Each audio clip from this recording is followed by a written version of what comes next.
Se llama lectoescritura a la capacidad y habilidad de leer y escribir adecuadamente.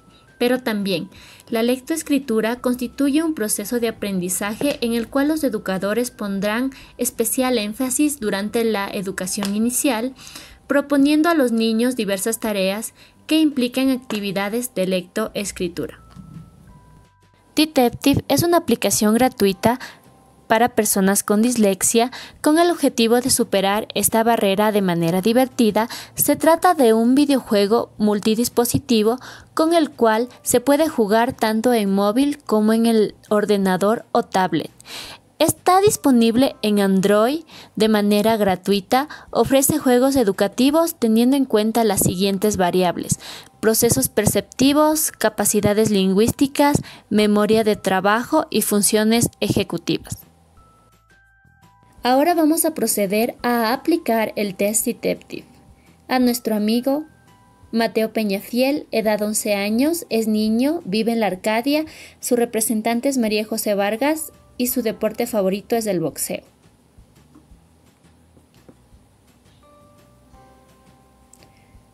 Los resultados que apunta el Detective.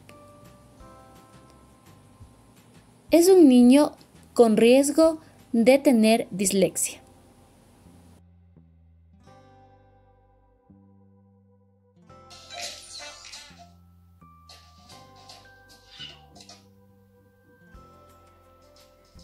Reordena las pistas.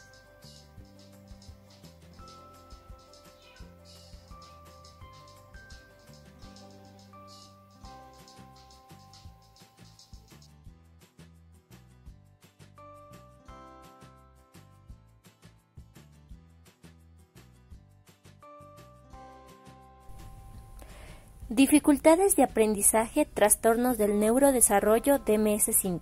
Ejemplos. Dislexia. ¿Qué es la dislexia? Dificultad del habla o la dicción. Comprende la dificultad en el aprendizaje de la lectura. Síndrome que se manifiesta como una dificultad para la distinción y memorización de palabras o grupos de letras.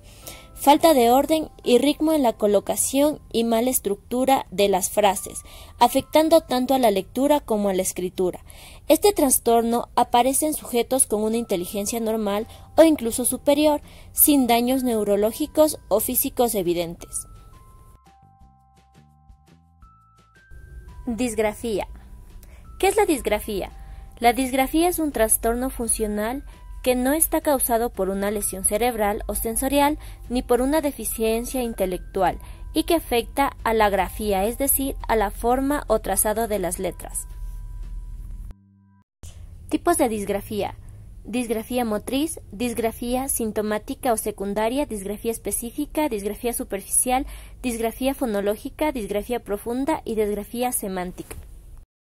Señales de alarma en edades tempranas: agarre inadecuado con excesiva precisión y mala posición del cuerpo.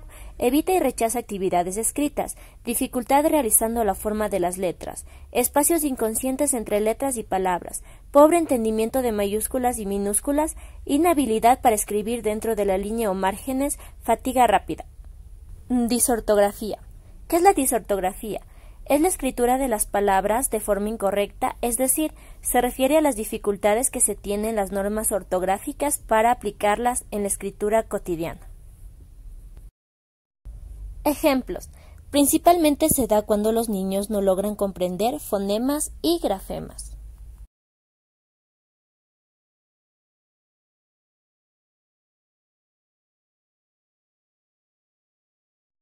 Discalculia. ¿Qué es la discalculia? Es un término que hace referencia a un amplio rango de problemas relacionados con el aprendizaje de las habilidades matemáticas. No existe una única forma de trastorno del aprendizaje de las matemáticas y las dificultades que se presentan varían de persona a persona y afectan de modo diferente en cada momento del ciclo vital de la persona. Síntomas de la discalculia: dificultades para reconocer el significado de los números, dificultades para agrupar objetos en cantidades determinadas, dificultades para reconocer y comparar grupos usando conceptos de tamaño, dificultades para aprender a contar, reconocer y emparejar números con determinadas cantidades. Disfasia. La disfasia es un trastorno del lenguaje caracterizado por provocar dificultad para hablar y o comprender el discurso hablado.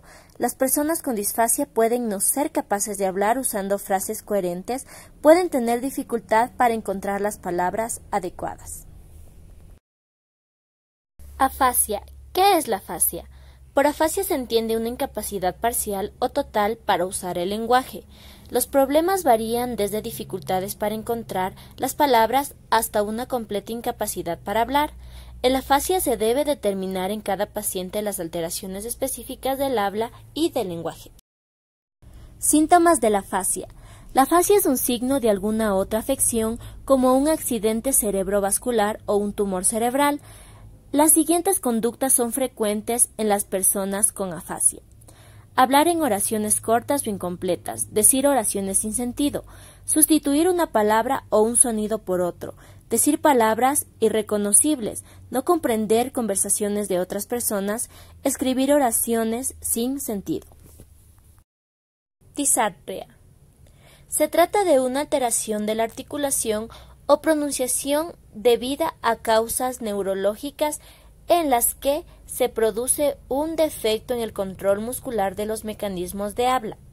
Características observables de la disartria.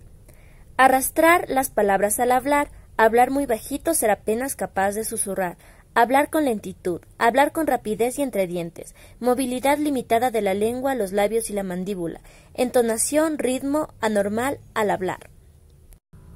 Las dislalias. La dislalia es un trastorno en la articulación de los fonemas. Se trata de una incapacidad para pronunciar correctamente ciertos fonemas o grupos de fonemas. El lenguaje de un niño dislálico muy afectado puede resultar ininteligible. Cabe recalcar que a un niño le diagnostican dislalia cuando se nota que es incapaz de pronunciar correctamente los sonidos del habla, que son vistos como normales según su edad y desarrollo. Un niño con dislalia suele sustituir una letra por otra o pronunciar consonantes. Ejemplo, dice may en lugar de maíz y tes en vez de tres. La disfemia. La disfemia es un trastorno en la fluidez del habla, caracterizado por repeticiones o bloqueos espasmódicos que afectan el ritmo del lenguaje y a la melodía del discurso. Tipos de disfemia. Clónica. Consiste en repetir largamente los fonemas, especialmente el primero. Aquí no encontramos tensión en cómo expresa su habla. Tónica. El niño presenta bloqueos acompañados de reacciones emocionales. Durante las interrupciones al paciente muestra rigidez y tensión facial. Mixta. Es una combinación entre los dos tipos anteriormente mencionados, pues se observa alargamientos de fonemas, bloqueos y tensión. Disglosia. La disglosia es un trastorno de la articulación de los fonemas, de origen no neurológico central debido a alteraciones anatómicas y fisiológicas de los órganos articulatorios periféricos. Clasificación de las disglosias. Disglosia mandibular, alteración de la forma o consistencia de los labios. Disglosia dental, por anomalías dentarias. Disglosia labial, alteraciones de la forma o consistencia de los labios. Disglosia lingual, trastorno orgánico de la lengua como frenillo. Disglosia palatina, trastorno orgánico del paladar óseo y del velo del paladar. Disglosia nasal, procesos patológicos que afectan las fosas nasales y su resonancia. Es muy importante saber que durante el desarrollo fetal la boca se forma durante los primeros 3 meses del embarazo. Durante todo este tiempo, las partes del paladar superior y el labio superior normalmente se unen. Cuando la unión no se completa, se hace necesaria una intervención logopédica, señalando como edad ideal para la misma los 6 meses de edad. El habla del sujeto se verá especialmente afectado tanto en la articulación de los fonemas vocálicos posteriores o velares u o, como en los fonemas consonánticos bilabiales pb-m. Por consiguiente, se hace necesaria una intervención logopédica señalándose como edad los 6 meses de edad.